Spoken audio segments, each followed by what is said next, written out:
at the end of the day, that we consume wine globally, but the wines are produced locally. And we buy into that local nature where we have a local farmer who's been there for many generations.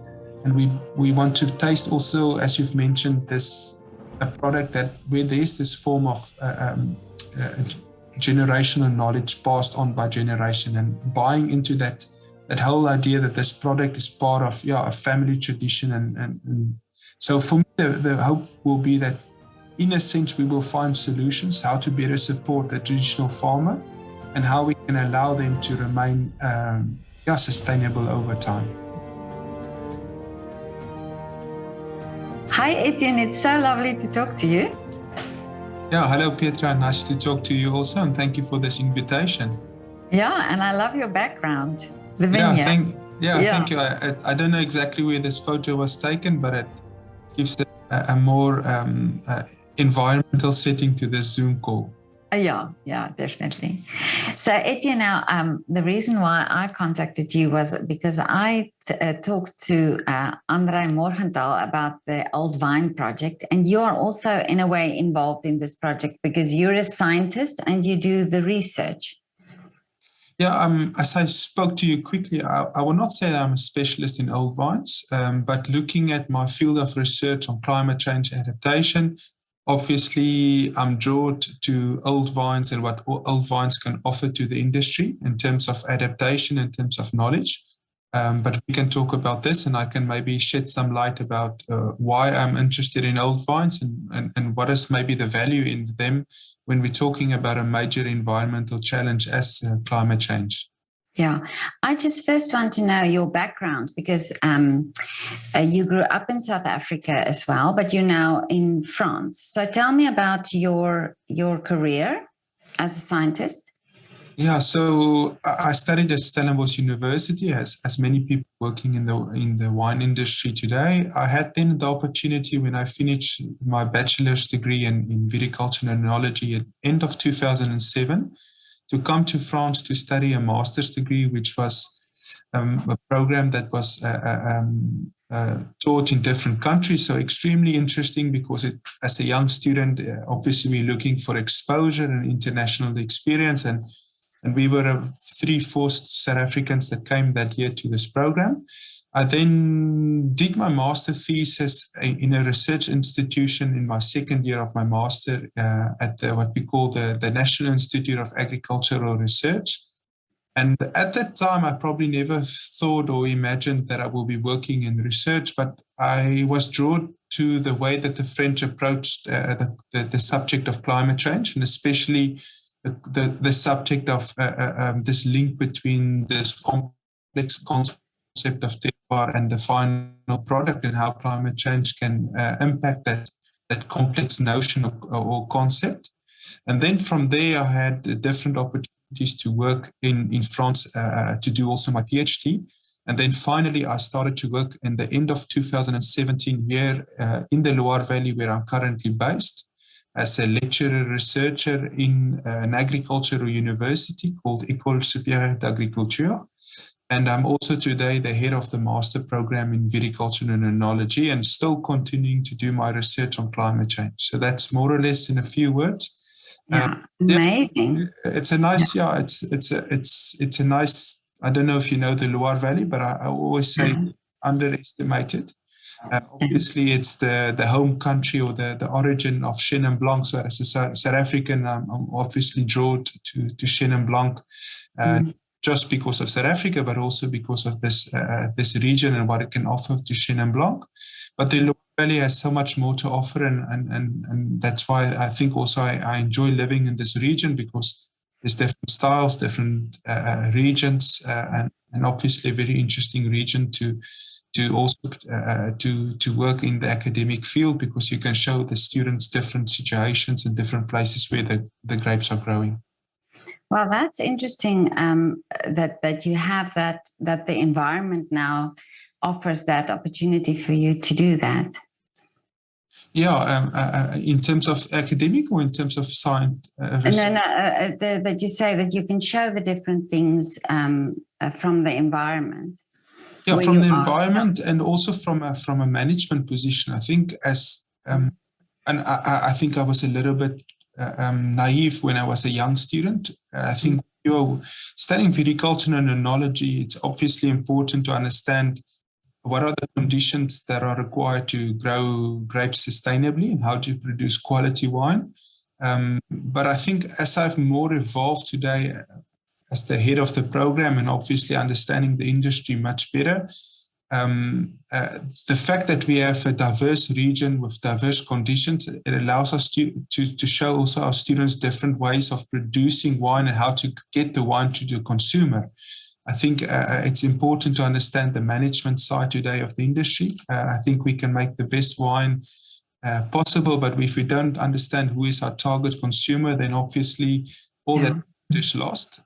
So yes, if you have a diverse region like the Loire Valley, you can show different environmental conditions, different varieties, different styles, but at the same time also visit different companies. There's different economic models of how grapes are grown and how wine is produced and what are the different consumers. And this gives the students obviously a much broader perspective from soil to consumer. Yeah.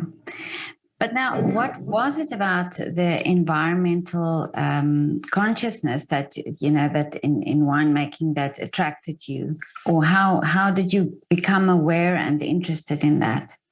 Yeah, it's a long process because initially, obviously, we only look at aspects like how climate is changing, what are the variables that have significantly evolved over time, and what has been the impact on the grapevine or on the plant that we are currently cultivating. I think initially what attracted me was, I think compared to other industries, the wine industry has always placed a strong focus on authenticity and quality. And this authenticity is obviously strongly related to origin in terms of where the grapes are grown and also to the concept of what plant is cultivated. So this notion of authenticity strongly related to origin and variety. And if you think about climate change, and the fact that climate is one of the main factors that will determine where we grow grapes and what types of varieties we will plant, we understand that this notion of authenticity is actually extremely sensitive to climate change. So this comes back to this concept of terroir, about how something creates value, something that creates a strong identity for a grower to use on an international market, and especially a market that is extremely competitive. So when I understood how sensitive the industry is to climate change, obviously this led to a great curiosity, a scientific curiosity. And initially, in my beginning of my research, we just looked at probably the notion of vulnerability, how climate is changing in terms of exposure, what are the conditions that we have been exposed to in the past, and what are the possible climate outcomes with the years to come. And then to understand what will be the vulnerability to that exposure, you start to understand the sensitivity of the plant in terms of the variety that you're growing, the rootstock that you're planting, the site where you're growing the grapes. So a sensitivity from an agronomy perspective. And this then led to the next step. When you understand what is the impacts in the past and the possible impacts in the future, then you start asking the question, what types of adaptations will be required in the future? How can I maintain this site to be sustainable? What are the possible measures that I can take in the vineyard or in the cellar to make sure that my cultivar or the variety that I'm cultivating will still produce quality grapes and still make a wine that's more or less the style that has always been the style produced in the site. So this started to open a field in terms of adaptation in the vineyards, adaptations in the cellars, but again, from an agronomy perspective. And I think what was probably the mistake in the beginning, but probably part of the learning experience, is that regardless of how much we place an importance on origin and variety, at the end of the day, the resilient nature comes back to the winemaker and the grape grower. And this started to open a new field in terms of resilience, understanding the company and the contextual factors that are defining the resilience or the vulnerability of the wine grower.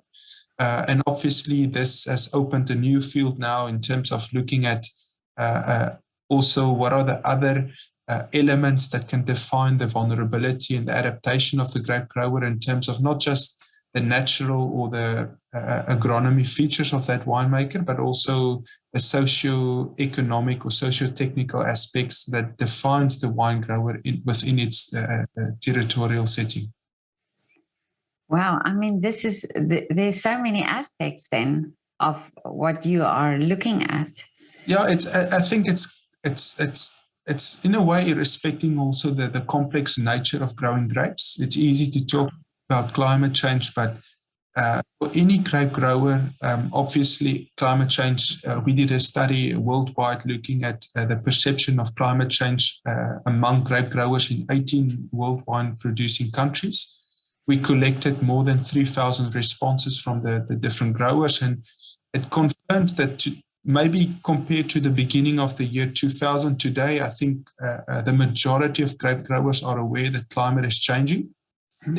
There's still a lot of uncertainty regarding how climate will change in the near and far future. But I think currently with the different frost events, the drought in different countries, I think that there's a strong conscience that climate is changing and it's impacting significantly the industry. Not only from a quality perspective. I think the main concern, if you think about sustainability, is the impact on volume and production. I think at the end of the day, quality can always be ensured in a more or less a sustainable way. But if it's becoming more and more related to the volume of wine produced, and which at the end determines the economic viability of any company, regardless of the market where they're selling. But if we look at the perception of the growers, they're all aware. So regardless of this awareness, they still are dealing with issues that are related maybe to the country, to the industry, but also to the market. And this becomes an extremely complex subject if you have to think about all these different areas that the grower is facing. It's easy to talk about changing a variety, planting on a new site, but at the end of the day, that has to make economic sense to the grower, and you have to understand it within its environment, which is much more complex than just the climate change environment. And I think today, what we have been trying to do in the last 1 or 2 years is trying to say that we want to deal with this uncertainty. We want to explore or we want to accept the uncertainty. I think it's come to the point that you want to say to the grower, you have to deal with the uncertainty as something that will not change. It will be part of the challenge. And today, looking at climate change from a European perspective, this is where South Africa and Australia and Chile and these new world wine countries has actually been very interesting to explore and to study. Because we have been talking a lot in Europe about what we call the climate suitability range for different varieties. If you think about the history of growing grapes in Europe, it's been for many centuries, and obviously many of the varieties that we are currently cultivating has become signature varieties. If we think about the Loire Valley and we think about the dry wines, then Chenin Blanc is part of the DNA, as will be Shiraz or Shiraz in the Rhone Valley, or Tempranillo, Sangiovese in Spain and Italy. And today, climate change is challenging the suitability of those traditional varieties, and what will be the identity of that regions if we have to change and plant new varieties. And this has led to a lot of questioning, a lot of uncertainty regarding the identity of our products. But then I started to, and probably it's because I'm from South Africa, but if you think about South Africa and Australia and all these new world wine countries, which have obviously adopted a lot of the European practices and varieties, but they have adopted those practices and varieties in a climate that is much more hostile to the native regions where those practices and varieties are coming from. And this opened the door of addressing this uncertainty. If you are working with a grape grower in the Loire Valley, then South Africa becomes the worst climate outcome that the Loire Valley will face in the next 80 or 60 years.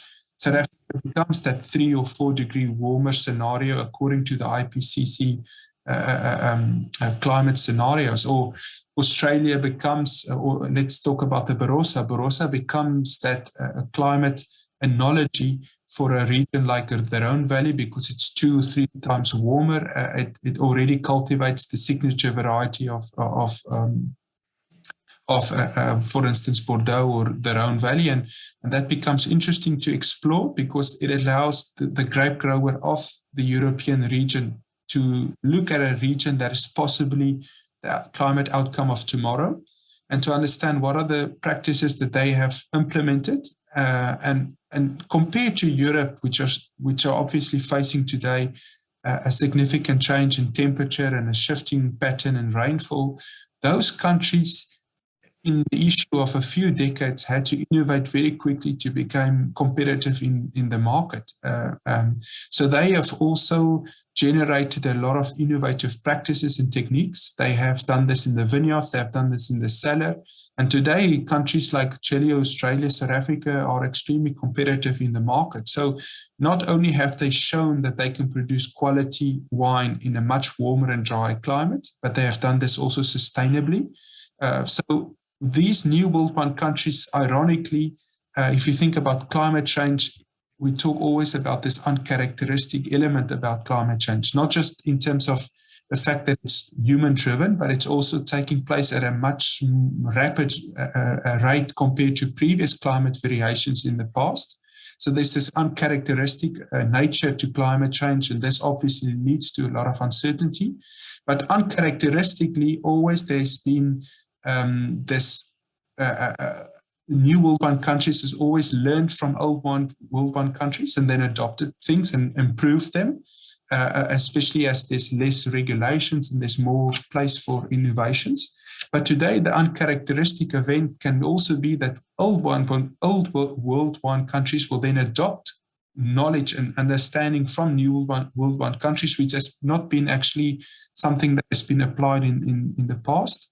And this led to this field of research that I'm looking at currently, and again within the context of resilience, is, and this comes to your question about old vines, is that firstly, what are the planting material that these new world wine countries are currently using?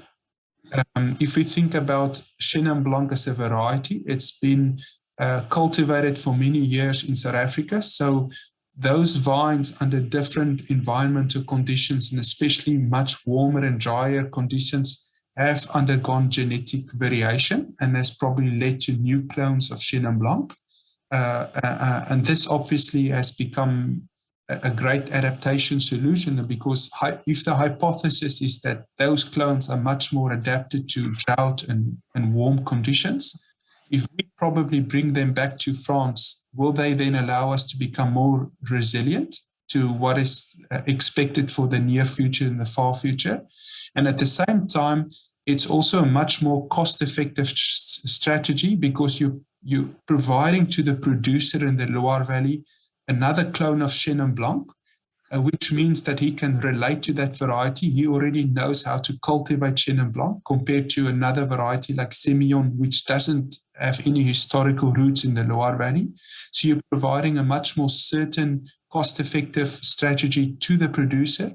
And at the same time, we call it a no-regret strategy. It means that it's an adaptation solution that will not impact the other parameters of the business, in terms of if he will still produce Chenin Blanc, he will still have the same market. He will probably not make the same style of wine, because styles, they evolve over time. The wines we produced in the 70s are not the same wine produced today, and it will not be the same wines that we produce in the next 30 years, not just for climate reasons. I think also the consumer also evolves in terms of the style of wine that they are looking for.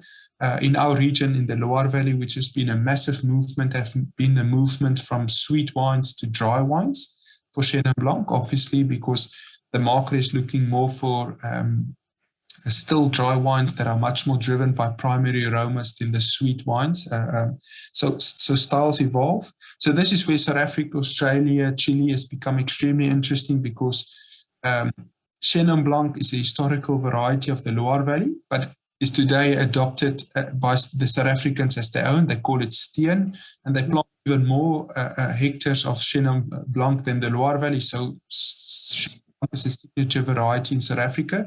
We can talk the same about Sauvignon Blanc in Chile, which has become the main white variety in Chile, or we can talk about Shiraz or Cabernet Sauvignon in Australia, which is obviously dominant Cabernet Sauvignon in Western Australia, and Syrah in the South Australia areas. And so all these old world wine countries can look today to these new world wine countries, as we are looking at practices from new world wine countries to old world countries.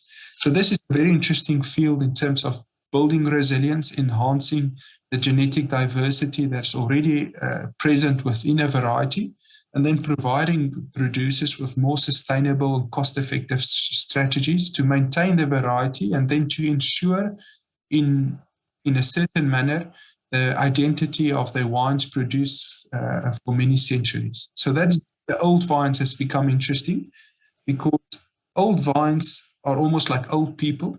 I think South Africans, we grow up like this, and I think it's the same in many countries.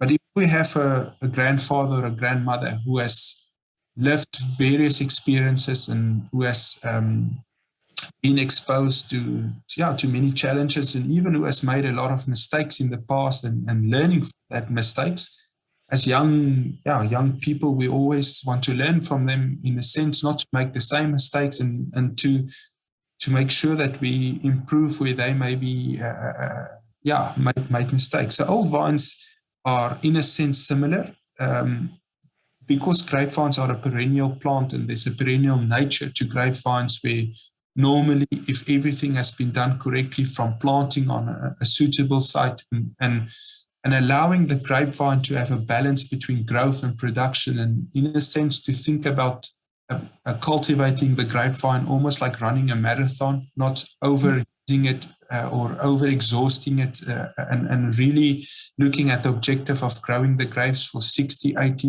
100 years, then that balanced grapevine over time will reward almost the farmer with a great consistency, because the roots will be deeply developed. The plant has learned from various climate conditions in difficult or different growing seasons, how to adapt, and how to inherently build almost like a climate smart characteristic. And if you look at various old vines over the world, and especially those that produce consistently good grapes, they have this inherent characteristic just to know how to respond to different conditions, learning probably from the environment, but also from the grower, how the grower has managed the vines over time. And this has led to a new field, which is a little bit different than genetics. I spoke about genetic mutations just before, leading to different clones. But there's this new field of epigenetics opening up. And epigenetics is just, it's a little bit different. They say it's above genetics.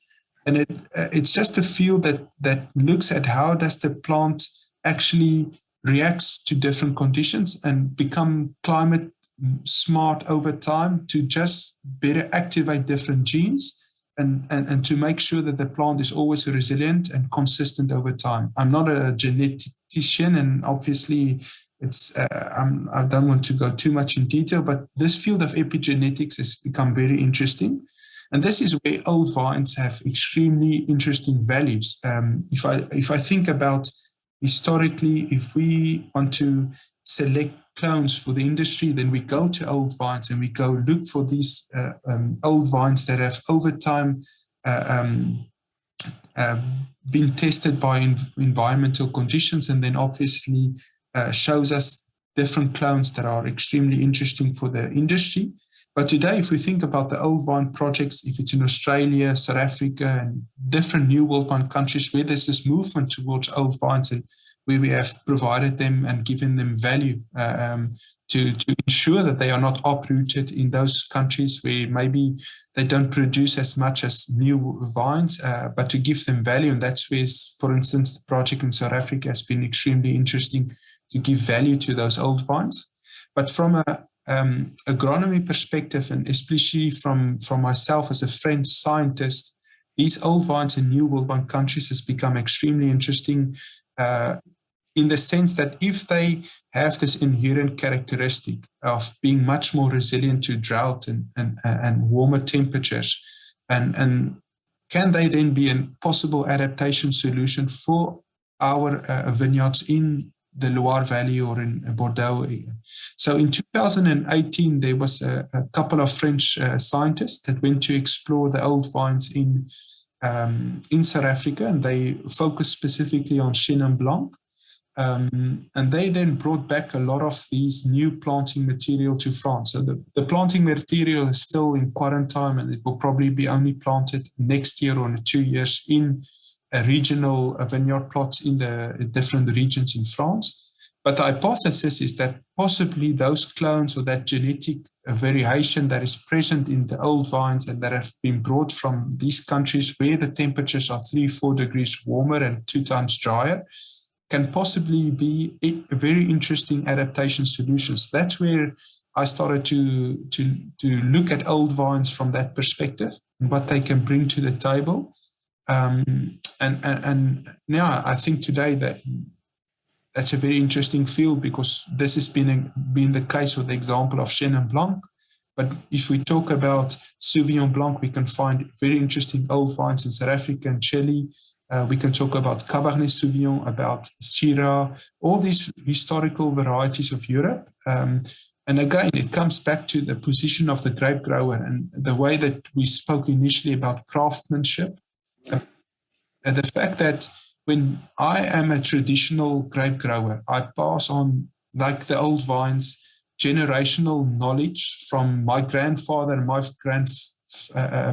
father to my son. And grape growers normally they function in this generational transmission of knowledge, because it's also a way of making sure that the identity of the company is ensured and that we transmit from generation to generation this cultural knowledge that has been obtained and developed. Again, the fact that we would like to maintain the same variety and provide the growers solutions to maintain the same variety allows them to not look for additional knowledge, because the moment that we introduce a new variety to a new region, there's this challenge that the grower will have to overcome. How do I grow now this variety? How do I adapt it to my site to make a wine that will reveal the place where I'm growing my grapes? It's easy to think about this link between climate and a variety, and obviously for the Loire Valley or Bordeaux varieties from Portugal, Spain makes sense because the conditions are becoming warmer and these varieties will move upward. But the moment that you introduce a variety to a region, there's this confrontation between the technical knowledge that we can easily read in a book, but the practical knowledge is completely different. The fact that you then have to apply that technique or that variety to your region obviously will lead to a new way that you will practice that I don't know if this makes sense, but yeah. When we are looking at the difference between technical correctness and practical correctness, this is opposition. Any book can talk about different techniques that we can adopt and we can apply if it's in the vineyard or the cellar. But the way that we implement that technique leads to the way that we practice it. And the way that we practice it will depend on our type of soil, the topography, even the elements defining the company in terms of the workforce, the labor, and this leads to a great additional challenge for growers in the context of climate change. So it comes back to this word of sustaining wine identity in a changing climate. If we can allow solutions of maintaining the traditional cultivated or signature variety, then that obviously is a great adaptation solution. And then within that context of doing prospective work of planting material in other countries, looking at the hypothesis if they can enhance resilience, we're looking also at practices, because obviously when we are tasting wines of South Africa, tasting wines of Chile, where we see that they are producing wine that has as good as quality and even better than probably the wines that we are producing currently in a much cooler and wetter climate, then the question comes, how do they manage the vines? How do they produce it in the cellar? So Europe actually has a very interesting advantage, is that in the past we have always said that it's these new world wine countries have adopted our practices, they have learned from us, and they have then not made similar practices, but Burgundy and Oregon is a good example. They adopted Pinot Noir as a signature variety. They then implemented a similar geographical indication as in Burgundy, where we have our regional appellation system, then the sub-regional appellations, and then going up the pyramid to much more smaller geographical indications. So the approach is quite similar, but a region, all these new world wine regions actually has great resources in terms of how we can be much more innovative, how we adapt to warmer and drier conditions, and with the freedom to do a lot of different things because the regulations are much less strict. We can actually, when I say we as Europeans, we can actually learn a lot from those countries. And I think today, if you come back to, I spoke a lot, but if you think about the path that we have taken in the last 10 years looking at climate change, it initially looked at almost like an impact assessment, as I've mentioned, how climate is changing, how it will change, how sensitive is our site or our grapevine to those changes. That led to this general question about how do we adapt in the vineyard, how do we adapt in the cellar, how can we find solutions that just allows us to be less vulnerable to these expected climate outcomes. But then we quickly understood that we are quite limited in this understanding because we look at modeling techniques that will tell us more or less what will be the climate of tomorrow. We're only focusing on climate, so that's always a limiting factor because there's so many other parameters that we have to consider. And then what I felt was it was something that was missing maybe was this practical nature to this challenge of adapting the industry to climate change. How can we find practical examples of where practices have been a success and how those practices have then led to quality production? And this is where I felt that prospective work is quite interesting because it allows us to associate us with a country that is probably our climate scenario of tomorrow. And this has led to the question about planting material, questioning the value of old vines, and looking at the practices and the techniques of grape growers and winemakers in new world wine countries like South Africa. Wow, this is, but so, I mean, this shows that there are so many things to be considered in this, like you say, in this aspect. But if you think of the winemaker and the wine grower and the farmer, when they have to now get this information and start changing what they've, like you said now, these generations of farming and doing it a certain way, how do you get them to understand then that there is this change and that there should be this change happening in the vineyards? Yeah, it's similar to my students. The best class lesson is always in the bottle. So starting by tasting wine, it allows the student or the farmer to objectively taste the wine. So we can do it like in a blind tasting or a little bit more subjectively when we mention what is the name of the region or the wine. But by starting by tasting the wine, it allows them to have a more, I would say, how can I mention this in English, but it allows them to, by themselves, to appreciate the product. And if they like it or if they dislike it, what are the aromas or the flavors that they are perceiving within that context? So we almost do like an exercise that is called tasting climate change. So you take an example of Sauvignon Blanc, for instance. The Loire Valley will be the 0 degrees Celsius wine. And then the wine from Bordeaux will be the 1 degree warmer wine. And then the wine from the south of France will be the 2 degree. The Chile wine will be the 3 degree wine, and the South African wine from a warm place in Stellenbosch or in Swartland, wherever, will be the 4 degrees Celsius wine. So the producer or the student then has the opportunity to first taste the wine in different environmental conditions, appreciating the impact that climate has on the final quality of the product in terms of the sensory attributes, but also the flavor, the balance between the acidity and the overall volume of the body of the wine. And by doing that, you have the possibility to almost do a participative workshop. Then introducing elements, showing them how the temperatures in the Loire Valley has changed over the last 40 years. That currently today, the Loire Valley has the climate of Bordeaux. Bordeaux has actually the climate of Languedoc historically. And the things are changing. And by appreciating the wine, they then have an understanding about what is the current issue, is that by tasting these wines in different places, wine will obviously continue to change. Styles will continue to change.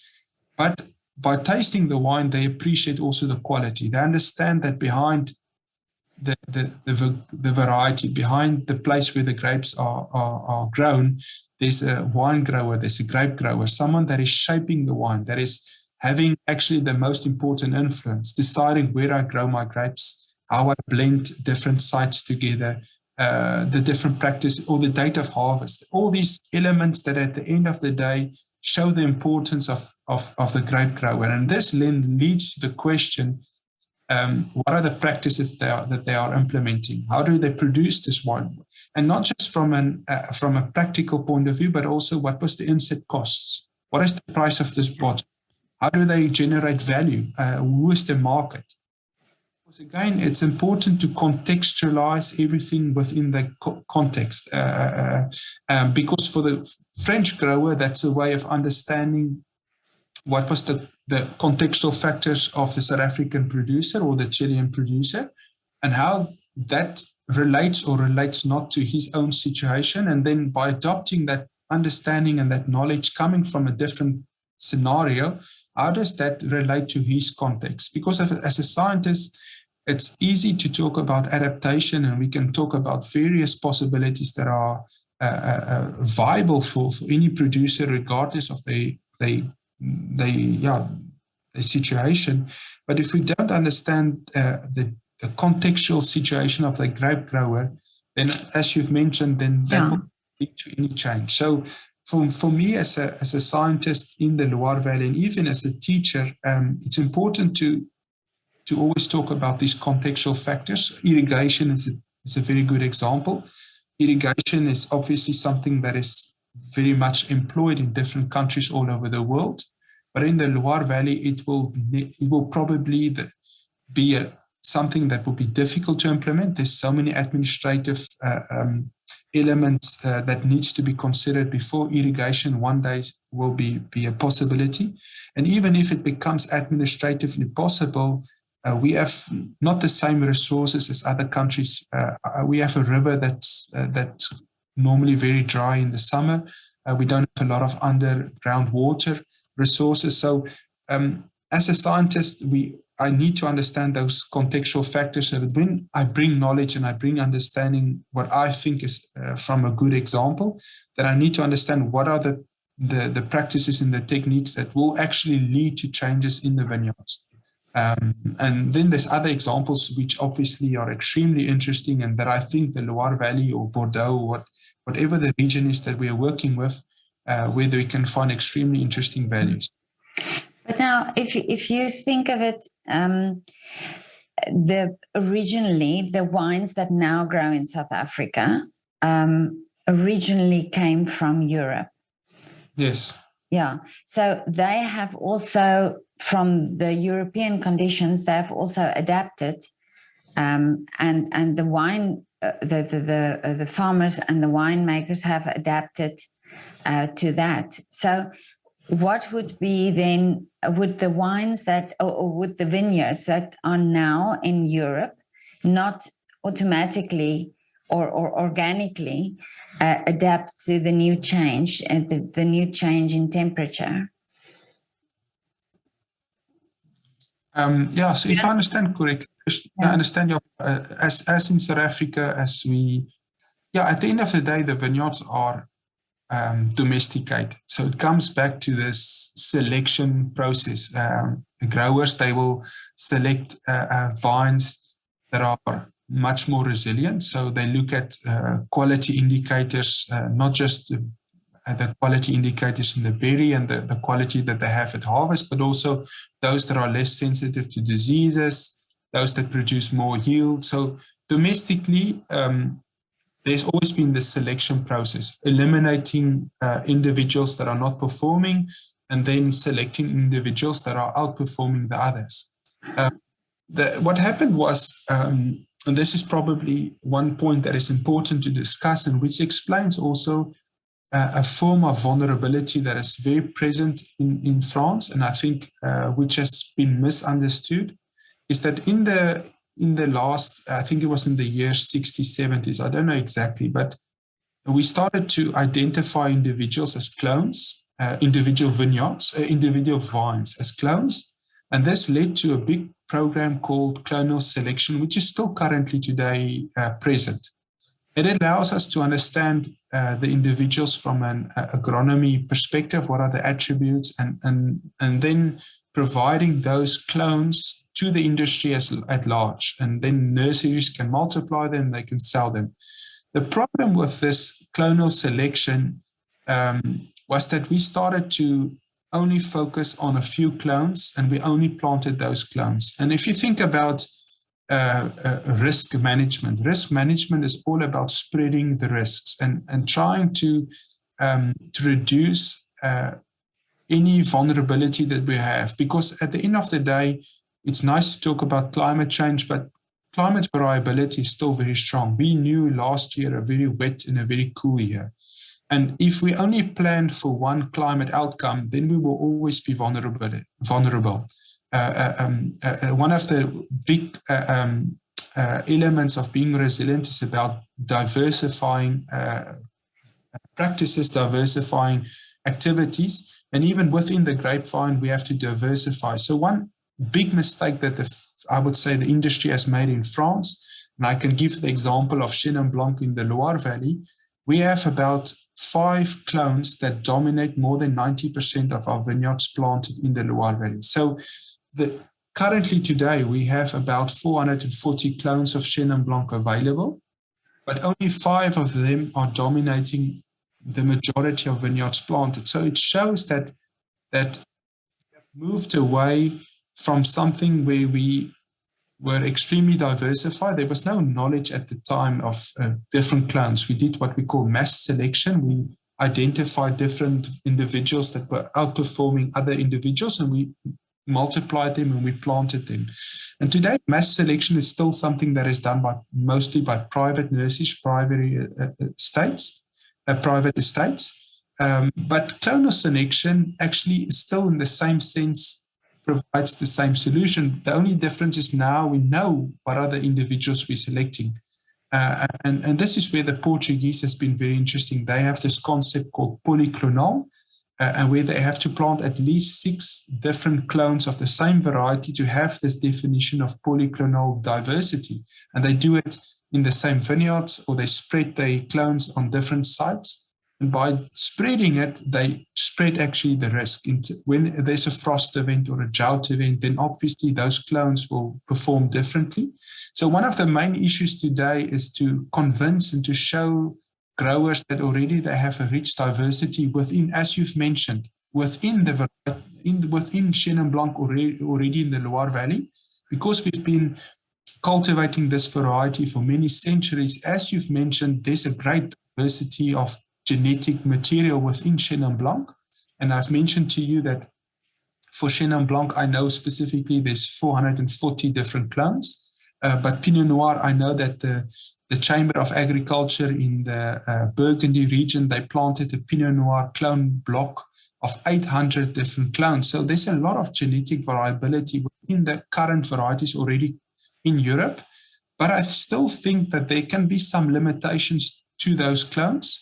And that's where I think prospecting planting material in other countries is interesting, just to increase the genetic variability and to enhance the resilience of the varieties to possible climate outcomes in the future. Because the only problem we have is that if there's no mitigative efforts by governments, and if we can't reduce drastically the way that we are currently living in this world, then there is this big possibility that we're moving towards a world that will be much warmer and much drier for many regions, or much warmer and wetter than we have known historically. There's still some past years that we can say will be similar to what we can expect in the near and the medium future. But in the long term, if we look at the end of the century, and if we look at the most pessimistic scenarios, and especially what we call the emission scenario, where there's no human efforts to reduce the environmental impacts, then we're moving towards a world that will be extremely uncharacteristic, where there's no historical year that corresponds to what we can expect. And that's why I think we need to look at other planting material coming from countries like South Africa, just to have a proactive approach to climate change adaptation, and to prepare for something that is uncharacteristic, very different, and to have that resource available in the region in the case of that event. Well, I've spoken to a few winemakers in South Africa now, and it seems to be that they are very much aware of also how to be, or to farm organically, to try and prevent pesticides, for example, and plant things in the vineyards so that it's a natural,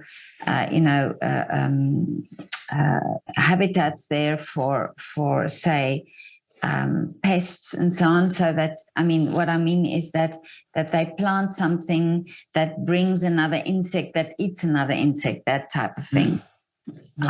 Yeah. But I want to know now, how open are the farmers? Because of course, doing that alongside of looking after your vineyard and having all that expenses, to even then say, well, now you have to start planting this, or you have to now change this, and like you say, now adding things to your vineyard. Are they open to this?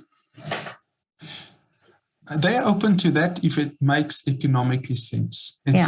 It has to be, not only will adaptation lead to additional costs, but also, as I've mentioned, new knowledge. You have to practice that new technique, and you have to understand it. So if we want to work with grape growers and winemakers, regardless of the country, then that producer has to see the economic profit of that new practice. It's either because the practice will allow him to produce more consistently higher yields or greater quality, something that can be yield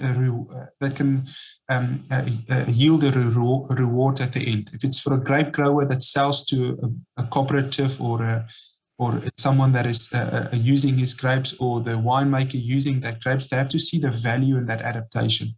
So that's one of the elements that are important.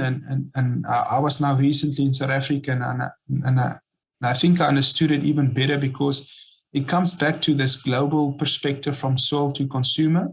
If we understand who is the final consumer of that specific grapes, then obviously we understand how to look for solutions that can be of greater economic value to the producer, and that will lead to something that is convincing for him. Because if he is dealing with uncertainty, but we can show him the economic certainty of that strategy or that solution, then I think it's a first step towards making the producer or the grower less vulnerable and more resilient to any climate outcome, if it's the natural variability of any given growing season or the expected warming that will take place over the next few years. And what you talked about organic is interesting. I think the other challenge today, in addition to all the challenges that we have spoken about, is how do we find synergy? How do we find trade-offs between adapting to expected impacts, but at the same time also mitigating our own impacts on the environment? So organic farming is obviously, and I don't want to say that I'm against, but organic farming from a certain perspective is just looking at how do we farm organically by reducing our pesticides and our herbicides, and it's almost just looking at from one side. I think today there's a new way of producing that's looking more about, as you've mentioned, more doing it regeneratively, looking at the economic or the circular economy that I can generate within my farm.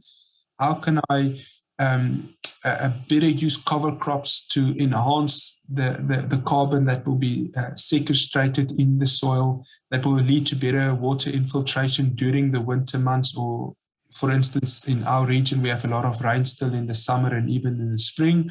How can I even introduce animals, and that will also lead to more fertilization that's natural, and using this economy or circular economy system?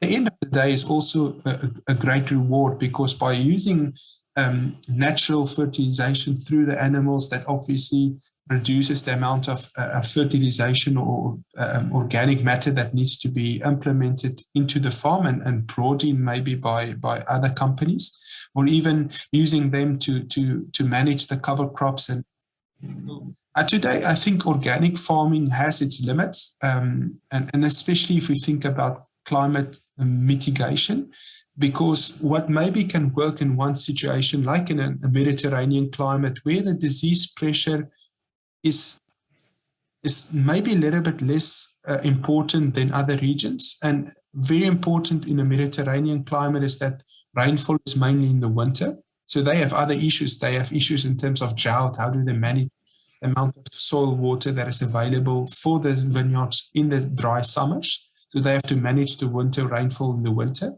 But in an oceanic climate like Champagne, Bordeaux, the Loire Valley, you're in Austria, it's much more continental. They have a lot of rainfall in the summer. And if you think about organic farming, is that the problem with organic products is that they are normally washed away when rainfall totals are above 10 or 15 millimeters. So when you're exposed to an extremely wet and extremely wet year with a high disease pressure, like France knew in 2021, then that organic farmer has to go in the vineyards probably 2 times more than a conventional farmer to protect the vines against diseases. So while it's using organic products, it's using a lot of copper. So there's the issue of the copper pollution on the soil. And at the same time, that farmer is using his tractor 2 times more. So the lifetime of the tractor 2 times less, and it's using 2 times more fuel. So the carbon footprint of that activity is much higher. So the risk always with adaptation is that we can adapt towards one a possible outcome that seems extremely interesting in terms of reducing our phytosanitary or the chemical products for managing diseases, or the herbicides that we will use. But at the same time, if we look at the global carbon footprint, then in that wet year, in that difficult year, then the organic farming is actually not beneficial for mitigating our impacts.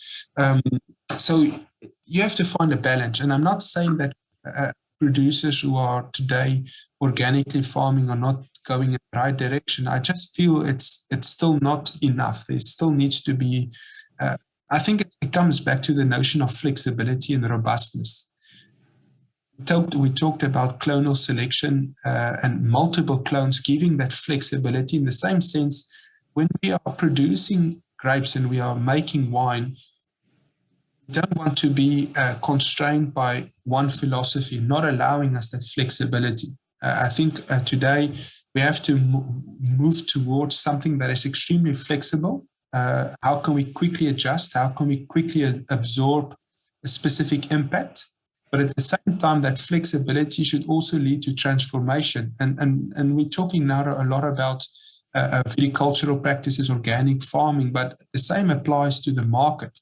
I think today, when we want to be much more resilient to climate, we also have to diversify our products, diversify the markets where we sell, so that there is this flexibility. And I think COVID showed us a little bit how one event can extremely impact the supply chain of the company. I think a lot of companies in COVID understood the importance of diversifying the activities. A lot went on, started to do e-commerce. There's people that try to sell more in the international market or more in the domestic market. So this flexibility that almost became extremely important to survive in COVID is the same that probably applies to climate change, finding solutions to be robust. How can I absorb something? How can I adapt? But if that is not enough, how can flexibility allow me to even transform my business? And this applies to the vineyard. I think today we have to look at solutions that increases the flexibility nature of growing grapes, making wine. And there's a lot of things that we can talk about. So climate selection, different sites, different practices. And then obviously talking about organic farming, I think you have to look at what can be the best possible strategies that we can apply so that we can be as flexible as possible. But now when you talk about climate change and you talk about the temperatures and, you know, the different ways of farming, but now we have also different soil in Europe than in South Africa. How will the vineyards then have to adapt to that, or what do you think would be the change in the taste if it's suddenly these the temperatures, but also then the soil is different? Yeah, it's a difficult and complex question. Firstly, from a climate perspective, soil is extremely important because you can have the direct impacts of air temperature, rainfall, that obviously impacts the way that the vine is performing and behaving. But the soil has this indirect influence on water and nutrient availability. And again, I think water here is key. Humidity in the soil will obviously become extremely important because despite in Mediterranean climates, we know it's becoming drier. In extremely wet regional climates like in the north of France or Germany, and I don't know for Austria, but we know it's becoming a little bit wetter, especially the winter period. But in many regions, there's not a significant change in rainfall patterns in the sense that we still have the same amount that is falling. Probably they are spread differently over summer, but the same amount is still falling. But the problem is the increase in temperature, because this leads to a higher demand of the plant in terms of transpiration, water that is used, and this then leads to less water in the soil available. And even if the soil is not covered by a cover crop, there's also a lot of evapotranspiration. So we know one of the challenges moving forward will be how to better manage and cap water rainfall when it takes place, and how do we manage that amount of rainfall over the years or over the growing season. Because at the end of the day, as you've mentioned, water will then, and nutrient availability will impact the production in terms of volume, but also in terms of the quality of the grapes and how that will then translate into the sensory attributes of the wine.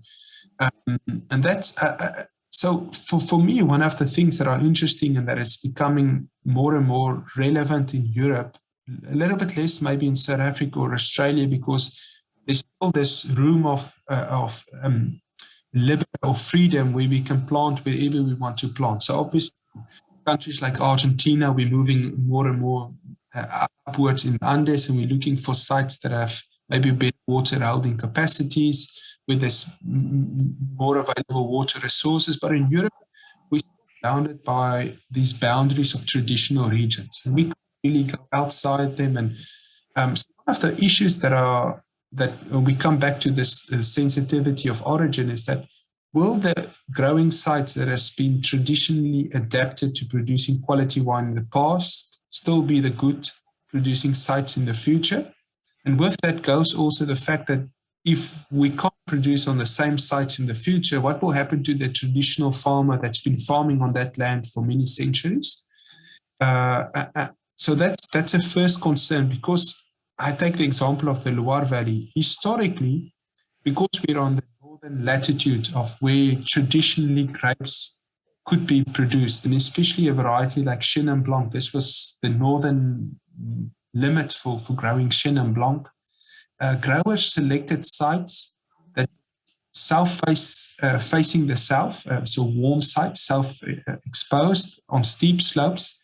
And because of the steepness of the slopes, it was also slopes that was eroded quite well and didn't have very deep soil, so less water holding capacity. And these conditions were extremely favorable to allow an early onset of the growing cycle in the beginning of the spring, to have a long growing cycle over the growing season, and then allowing the grape to reach full ripeness towards the end of September, beginning of October. It's more or less, if I can say it in a few words.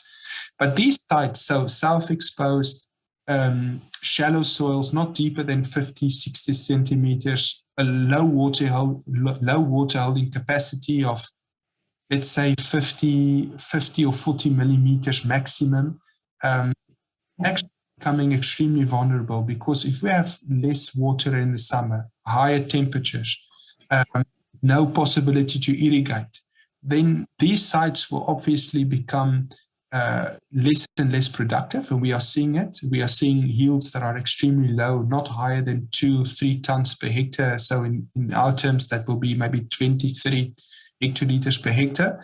And if that product is on a position where they are selling maybe for 5 to 10, maximum 15 euros a bottle, then that becomes difficult in terms of the yield and the input costs, and then what the farmer will have as a. So on that site, obviously, that's where we are seeing immediately where growers are adapting as quick as possible to capture humidity. Because as you've mentioned, the impact is not just on yield, but also on the sensory attributes. You can have problems of reaching correct sugar ripeness levels. The acidity is very low. That leads to unbalanced wines. And I think today, regardless of the category where we are selling wine today, there's such a high importance on quality. I think we can't be a player on the market if we don't at least have a product that is quality. There's a form of quality attached to the product. That there's a balance in the wine. If it's a wine selling at 5, 10 or 15 euros, I think there's importance, because there's so many products available, there's so many people making wine, so many countries that can sell wine at low prices. And technology obviously helps these wines to be technologically correct. So a traditional farmer today exposed to those difficult conditions have to make sure that the wines are at least balanced. So there's a balance between the amount of sugar that is available, the acidity, the pH, and how that will then translate to the structure of the wine.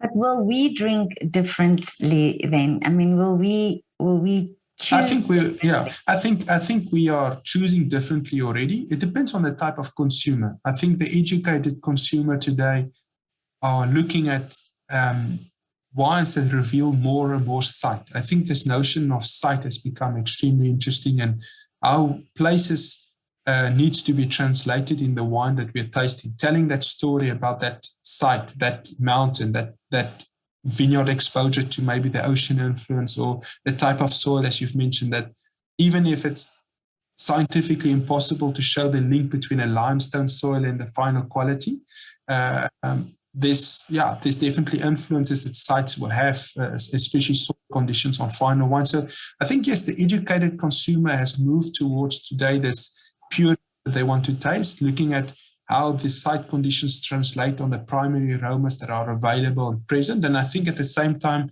that has become an extremely interesting marketing tool for the grower, because each person can then find value in its own uniqueness and the way that they differentiate on the market, because they have a site that is combined with a specific climate, combined with a specific practice that gives them that uniqueness.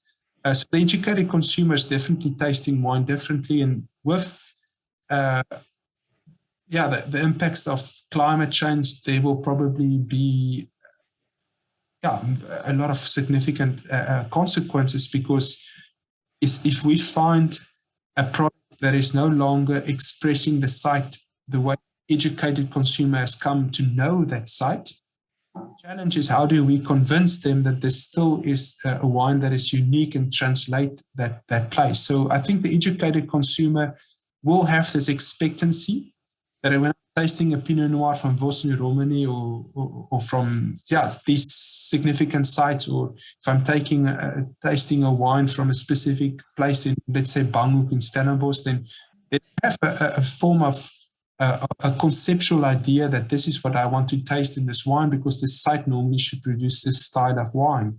So the challenge for I would say, these iconic wines is how do they maintain their market identity that has been now constructed over the years that are expressing a specific site. And then on the other side, I think more general consumer will always place importance on price. I think regardless of how much we talk about the awareness of the environmental issues and the fact that they're looking today at organic labels or labels that are even promoting social, ethical, what do we call this, sustainability. I still think at the end of the day, their first priority will always be price. So this comes back to price equals, they still will expect quality for that price. And then obviously behind that, to make that type of wine for that price category, then technology becomes important. How do we use technology? How do we adapt quickly? How do we plant our vineyards so that the input costs are not too high, and at the same time have the yield that is available? And this is where sites that has been that are currently, and I think this is I think Spain is already facing this problem. A region like Jerez, where Palomino grapes are selling for less than €1 per kilo, shows that how do we promote good environmental practices when the grapes are selling for less than €1 per kilogram? How do we convince that grower that? So the challenge will be probably for traditional areas, traditional sites where yields are becoming less and less, and where there's not a lot of solutions, where even irrigation starts becoming difficult to maintain a certain yield for that input cost. Then there's the question about that will probably be asked if grapevines or viticulture will still be the activity that's practiced in that region. And then we get to this question mark about where will be the limit where we can still justify planting grapes or planting vines. And what will be the possible other crops that will make sense for that farmer to remain economically sustainable? Well, I think that is a difficult thing, because I think there's also this cultural aspect attached to the wine and to the farms and to the area. Oh, for sure, for sure. I think many, for these generations where a farm was passed down from father to son, now suddenly to say, well, this is not viable anymore. I think this would be the difficult part. Yeah, and it's always difficult also for the new generation, because they are faced maybe with questions that my father and my grandfather, they have normally worked this land and they reap the rewards. Why can't I do the same? Yeah. So that's why it's important to come back also to protecting the environment, because sustainability is not just about making sure that your company is economically viable, but also plan for future generations and how you manage the land so that you don't exhaust it, or you don't make it so poor that the next generation can't use it. But I think in some cases probably we have there will be changes, and obviously regions that are facing those changes will be northern parts of the southern hemisphere.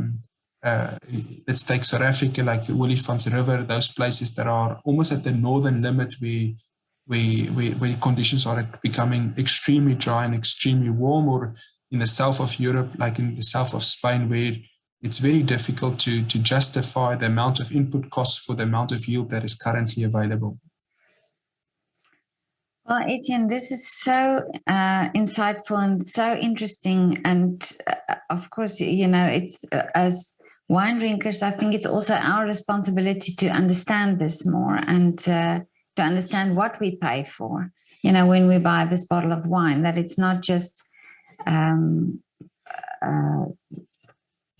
the wine, but that it's this whole story behind it, what goes into this bottle. Yeah, like what was mentioned for the old wines, and that buy a label that justify also the value of that old wines. The same is true for climate change. There's obviously an opportunity here by using tourism practices and by maybe promoting better through our communication channels.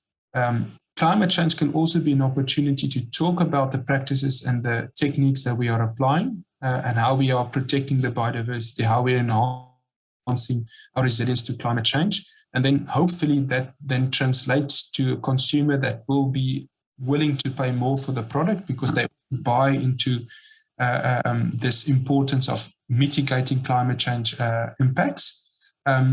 But again, if we talk about art and we talk about wine, what I enjoy the most, and this is not just about climate change, is this craftsman nature about any grower and this resilient nature that any grower have. And you just mentioned this at the end of the day, that farmer has historically always produced grapes, and how, in a sense, they will try everything to survive. And I recently read this story, and this shows how much the wine grower is resilient towards, I would say, extreme climate conditions.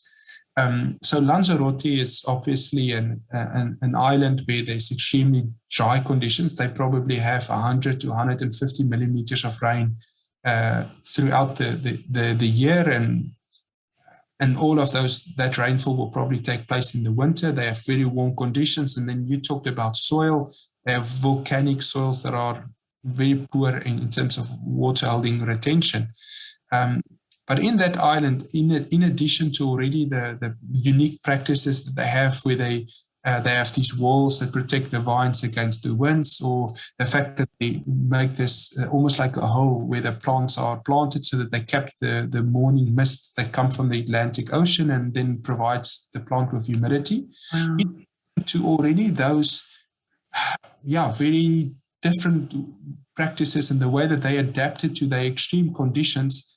The one company, it's called El Grifo, they now also reinversed the cycle of the vine. They pruned the vines much sooner because they don't have any winter rest, in the sense that the conditions are always warm in the winter. So there's not the concept of dormancy that takes place naturally in the grapevine. So they prune the vines, which then leads to a hormonal signal to the vine that then allows the vine to go into winter rest and then leads to a new growing season. So they just pruned the vines 3 or 4 months sooner, and making sure that the cycle is then inversed, instead of harvesting the grapes in Northern Hemisphere, traditionally what we do end of August, end of September, where the growing season is from April to that time. They pruned the vines even sooner, so that now the growing season is taking place over the winter months. So it starts probably now October, November. They then have the cool temperatures and the wind and the rainfall of the winter months in November, December, January, and they harvested now the grapes in April. So they returned to almost a normal cycle with normal conditions. They harvested, so this was the first harvest in Europe, in the history of Europe, that took place in the month of April. So at the same time that we harvest now grapes in the Southern Hemisphere, they harvested the grapes in the Northern Hemisphere. This shows, in a sense, we come back to these climate analogies. These regions show us that despite there will be great challenges ahead of us. But it also shows us that there's still a lot of solutions, a lot of ways of finding techniques that can make us more resilient, can overcome the challenges that climate will ask us, will question us. And in a sense also show us how they seize an opportunity, because by doing this, they create awareness. As a scientist, I'm now interested to know more about them. As a consumer, they create a product. They are the first wine in Europe made in April. So there's an opportunity also to seize climate change and to create a form of uniqueness, a form of distinction about how we are implementing practices, how we are promoting more environmental sound practices. So climate change should not just be seen as a risk, but also a way of separating ourselves, differentiating ourselves, and making sure that everything makes sense and that we promote something that is quite unique. And they will probably be now more experimenting as well. And if it's from an industry perspective, but you have a lot of companies, and this is the type of company that always interests in scientists. Those that are innovative, those that are experimenting by themselves. So you are from South Africa originally, and someone like Ibn Sadi obviously comes quickly to mind, someone who has been planting different varieties in different places, is just being proactive. And I think that the grower that will be prepared for the future will be the one that's proactive, anticipating an event. Frost, today, if you look at France, we have had now 2 successive frost events. And today, I think frost with climate change is becoming part of the everyday challenge. We have to be proactive. How do we prepare the vines for a possible frost event? So yes, companies are investing in more experiments. They want to be proactive and look at how those techniques apply to their contexts. Mm-hmm. But now, what is your wish for the future? My wish for the future. I think, it's impossible to think that climate change will not impact the industry. I think it's a strong reality. Regardless of how much mitigation will take place, there will be still continuous changes, and they will still impact the future. I think as any person growing up in the industry, and especially learning in the industry, I think we've always placed great value on the traditional farmer. I think for me, the wish probably, and the thing that I would like to really hope that will take place is that the traditional farmer will not disappear. And there's a great there's an immense risk for that, because companies maybe will start buying in regions. They probably have more diversified activities, so they can also support the impact that takes place when there's a frost event or a drought. And these big companies can then diversify the impact and then make sure that the company still makes sense. But the traditional farmer only has that farm. He only has his 5 or 10 hectares. And if you're from Austria, that's even smaller. That's 1 or 2 hectares. And I think we have come to like the industry, because at the end of the day, that we consume wine globally, but the wines are produced locally. And we buy into that local nature, where we have a local farmer who's been there for many generations. And we want to taste also, as you've mentioned, a product where there's this form of generational knowledge passed on by generation, and buying into that whole idea that this product is part of a family tradition. And so for me, the hope will be that, in a sense, we will find solutions how to better support the traditional farmer, and how we can allow them to remain sustainable over time. The identity that we have today about Bordeaux, about different regions all over the world, has been fundamentally constructed by traditional farmers, and they are at the risk of disappearing, and they will probably go elsewhere. But what will happen if they disappear? Because that collective notion what was present, because when growers are small, they have no choice but to work collectively together to build the image of the brand of the region. If I only have 5 hectares, then I can never be a global brand in a short time of space. I need collectively to work with other growers to almost move towards this collective brand where the region is more important than myself. And I think today many regions benefit from that collective marketing that took place, growers collectively working together and sharing good ideas and saying, learn from me because I did this, or I learned from you because you did this. What will happen if the region is only compiled of individual companies that are big brands, big companies? And I think that collective notion will probably disappear. And then the risk is that the traditional farmer will disappear.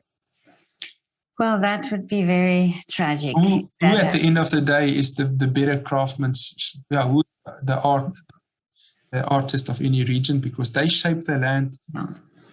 Big companies, what is the potential of that land? Because they buy into the idea of the smaller producer, they just make it much more substantial. We need the small producers, and they are actually the people that will reveal the land for future generations. Yeah, and I think they are also the heart and soul, of the community, and they are so invested, personally invested and emotionally invested in what they do. So that would also make a difference. Yeah, for sure. Etienne, this was so lovely to talk to you. And but I'm going to ask you now to I ask everybody to do a shout out for their favorite restaurants, but I'm going to ask you to do a shout out for your favorite winery. My favorite winery. Yeah. What do you? It's like asking me what's my favorite variety. Favorite winery. It's difficult to say because it's maybe because I'm a teacher, so I'm very neutral. I never promote something more than other. We try to tell our students to be as open as possible, but no, it will be difficult to say favorite. Okay, then you have to. Then you have to say what's your favorite restaurant or coffee shop. Is that easier? It's also difficult because obviously we go to different places. No, it will be difficult. I can't actually. You can't say. Okay. It will be difficult. I'm a very easy man when it comes to food, so it's actually good for me. Okay, but what is your favorite variety of wine to drink? I think you've listened to obviously I like the versatility that Chenin Blanc offers. Obviously, Riesling and Sauvignon Blanc as a white variety also offers that versatility. But I think Chenin Blanc has become a variety that I extremely enjoy. And again, it comes back, it's not an easy variety to cultivate. And that's probably why I more value into Chenin, because I also value the way that the growers cultivated the vine and how they produce the wine. So Chenin Blanc probably from a white variety perspective.